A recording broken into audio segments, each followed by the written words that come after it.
We are KNUST School of Business students specializing in international business. We are Group 5 of the International Business Management class, presenting on the topic International Business Management as an Architecture for Global Value Creation.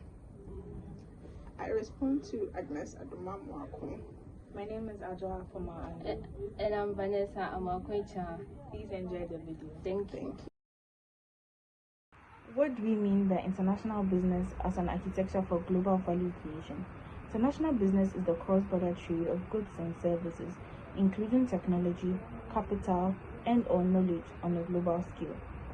Global value creation is the process by which companies add international value to their goods or services. The process involves sourcing of materials, production, and distribution, as well as the factors of production. This value addition is done in different countries across the globe, thus making the value international. This allows them to gain some sort of competitive advantage over their competitors. A prime example of this is Apple. Apple manufactures their glass and parts of their cameras in Japan and parts of their battery in China. The central statement of this report simply shows the way a company is organized and managed across different countries, so all its global activities work together to create value for customers, shareholders, and society at large. What makes international business management different?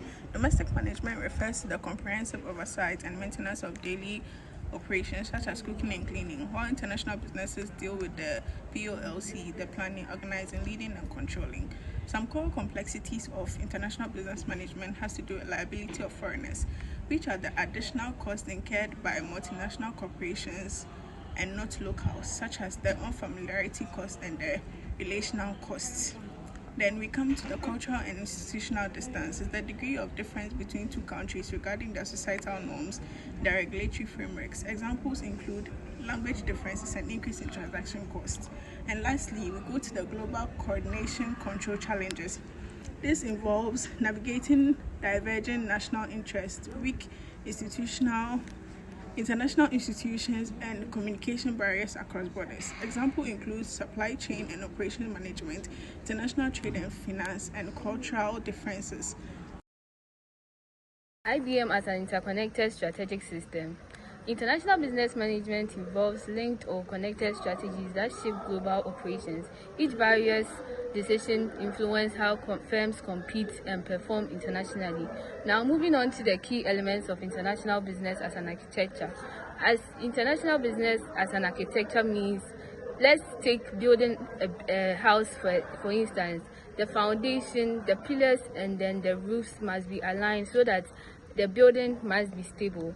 So the entry mode, the organizational structure, and then the decision-making roles are to be connected so that they can perform smoothly. Now, the entry mode decision is how firms enter into foreign markets. Let's take McDonald's as an example. They franchise with other subsidiaries so that they can perform smoothly. Moving on to the organizational structure. Organizational structure shows how multinational firms arrange management, communication, and decision-making across countries and their subsidiaries. Integration must be responsive. Balance is the need to balance global efficiency with local market adaptation, supports competitiveness and operational effectiveness. So, entry mode and key design choice. Entry modes are the key architectural and design choices that can either make or break a business's entry into a host market.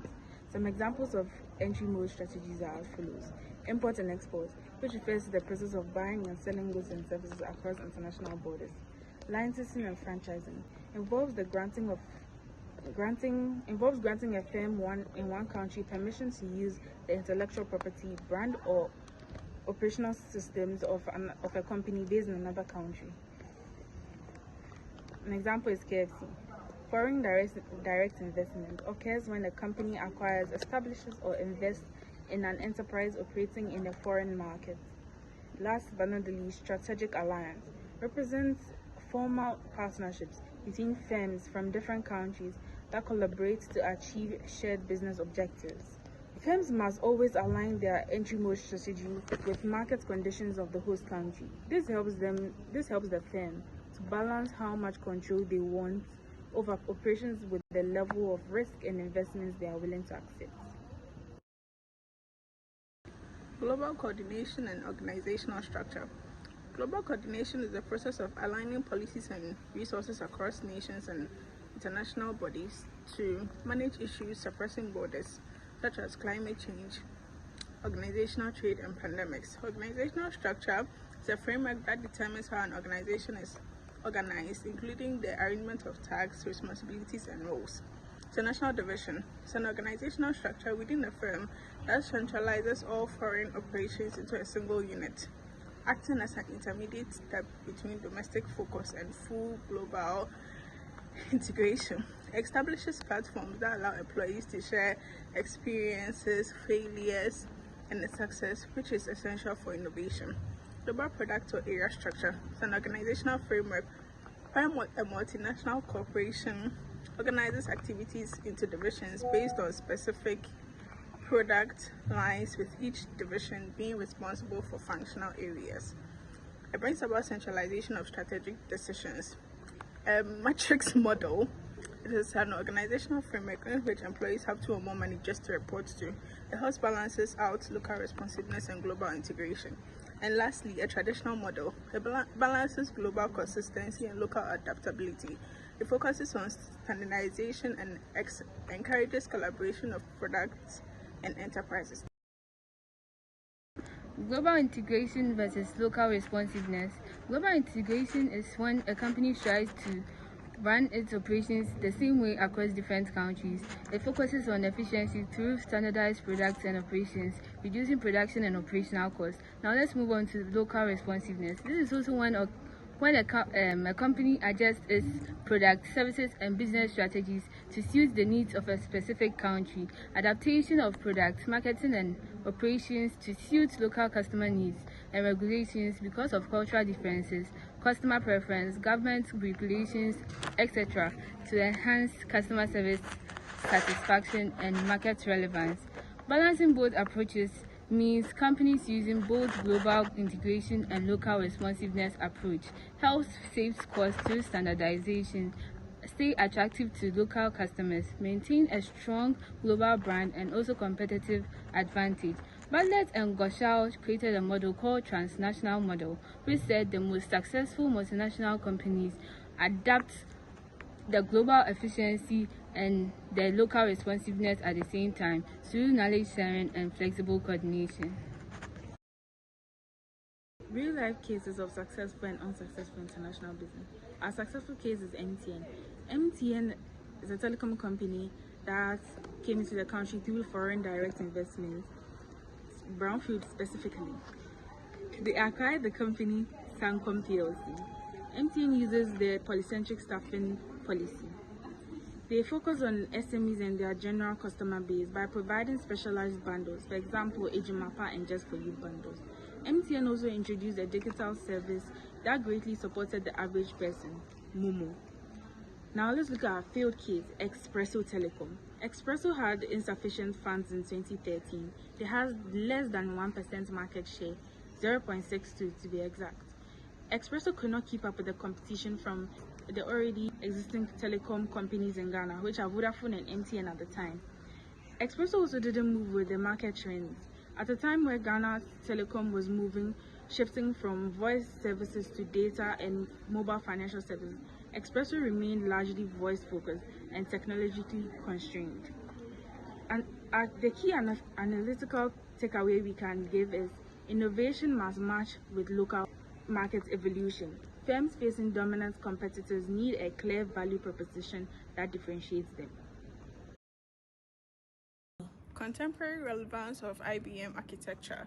Digitalization is the conversion of paper-based information into digital data. Impact of digitalization on global coordination.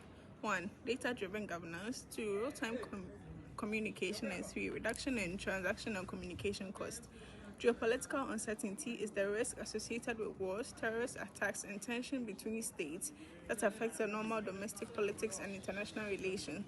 Risk management is the process of identifying, assessing, and addressing any financial, legal, and strategic threats to an organization.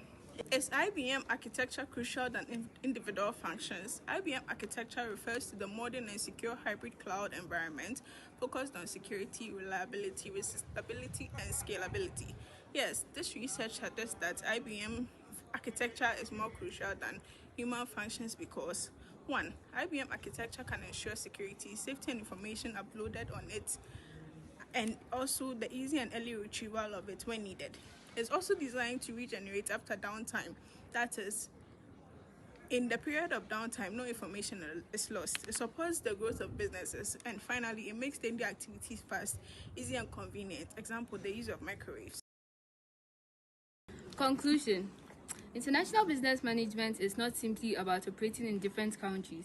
It entails a lot, and that includes designing and managing strategies that allow firms to compete successfully across global markets. Why IBM is fundamentally architectural.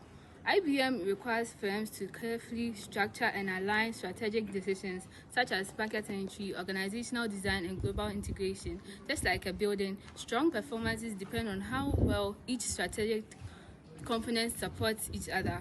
Poor alignment weakens efficiency, coordination, and competitiveness. Importance for sustainable competitive advantage. Firms that effectively manage international operations gain access to global resources, diverse knowledge, and larger markets. Also, strong international business architecture helps organizations remain adaptive, innovative, and competitive over time. Lastly, in today's global economy, mastering IBM is essential for long-term business success. Thank you.